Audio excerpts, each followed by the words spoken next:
अस्सलाम वालेकुम स्टूडेंट्स। सो आज हम क्लास 10 के ज्योग्राफी में से एक चैप्टर हम लोग ले रहे बच्चे। आपके ये जो चैप्टर है ये आपके थर्ड चैप्टर है एग्रीकल्चर। सो पिछले जो लेक्चर्स हमने आपको दिए हैं वो आपके पॉलिटिकल साइंस में से है। तो पॉलिटिकल साइंस को हमने ऑलमोस्ट कंप्लीट कर लिया है। तो आज हम ज्योग्राफी के एक नए चैप्टर दैट इज़ एग्रीकल्चर को हम स्टार्ट करने जा रहे हैं। ठीक है, तो एग्रीकल्चर बच्चे इसके एक इंट्रोडक्शन आपको देती हूँ कि एग्रीकल्चर जो है क्या है। कि एग्रीकल्चर को हम लोग, जैसे मैंने आपको क्लास 8th में आपको इसके एक सिंपल सा डेफिनेशन दिया था। एग्रीकल्चर क्या होता है, raising of crop and rearing of life stock is called agriculture या फार्मिंग। ठीक है, हम फार्मिंग जो है कैसे डिफ़ाइन करते हैं, rearing of crop raising of crop and rearing of life stock is called agriculture या फार्मिंग। ठीक, तो आपको ये जो एग्रीकल्चर है दैट इज़ इसको जो है एग्री यानी एग्री मतलब क्या होगा, land plus culture means cultivation.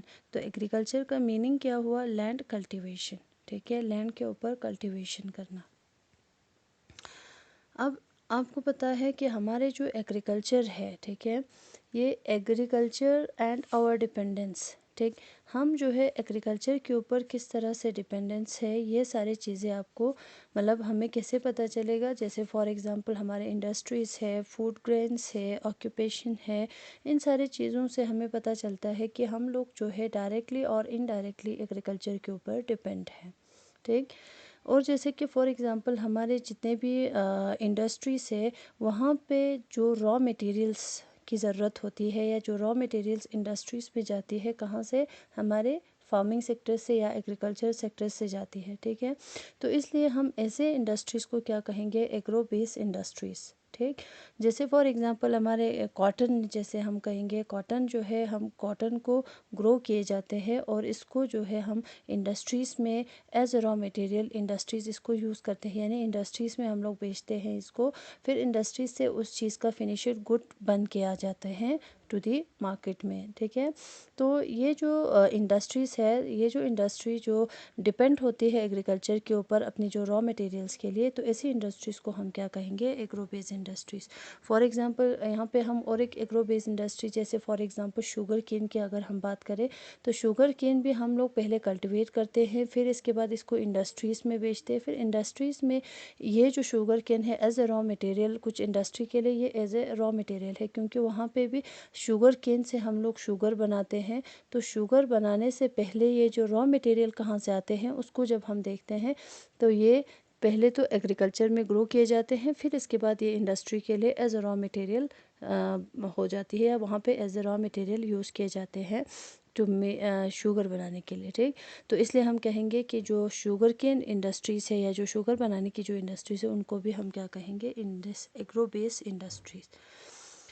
अब इसके बात है जो आपको यहाँ पे और एक बात बताना भूल गए कि जो एग्रीकल्चर है, ठीक है, हमारे अब मैंने अभी आपको बताया कि हम लोग एग्रीकल्चर के ऊपर डायरेक्टली और इनडायरेक्टली डिपेंड है। जैसे अभी हमने इंडस्ट्रीज़ के बारे में बात की, अब जैसे हमारे फूड ग्रेन्स है, ठीक है, तो इस के लिए भी हम लोग एग्रीकल्चर पे ऊपर डिपेंड है। या फॉर एग्जांपल ऑक्यूपेशन की अगर हम बात करें, तो हम लोग इंडस्ट्री के ऊपर डिपेंड है। अगर ऑक्यूपेशन में हमारे 55% ऑफ एग्रीकल्चर, ठीक, पॉपुलेशन डिपेंड्स ऑन एग्रीकल्चर। ठीक है, तो ऑक्यूपेशन की अगर हम बात करें, तो हमारे इंडिया के half of the population is depend on agriculture. Now इसके बाद जो है हम लोग जो मोस्ट इम्पॉर्टेंट आपके एग्रीकल्चर में जो टॉपिक है that is type of farming. ठीक, तो टाइप ऑफ फार्मिंग में जो है हमारे जो फार्मिंग है या जो एग्रीकल्चरल प्रैक्टिस है, इसके 3 टाइप्स है बच्चे। ठीक, इसके कितने टाइप है, 3 टाइप्स ऑफ फार्मिंग। तो नेक्स्ट लेक्चर में हम लोग टाइप्स ऑफ फार्मिंग के बारे में आपको हम लोग डिस्कस करेंगे। तो आज के लिए ये जो है जो लेक्चर था दैट इज़ एक इंट्रोडक्शन थे आपके चैप्टर के एग्रीकल्चर। ठीक, तो नेक्स्ट लेक्चर में हम लोग टाइप्स ऑफ फार्मिंग पढ़ेंगे। Thank you.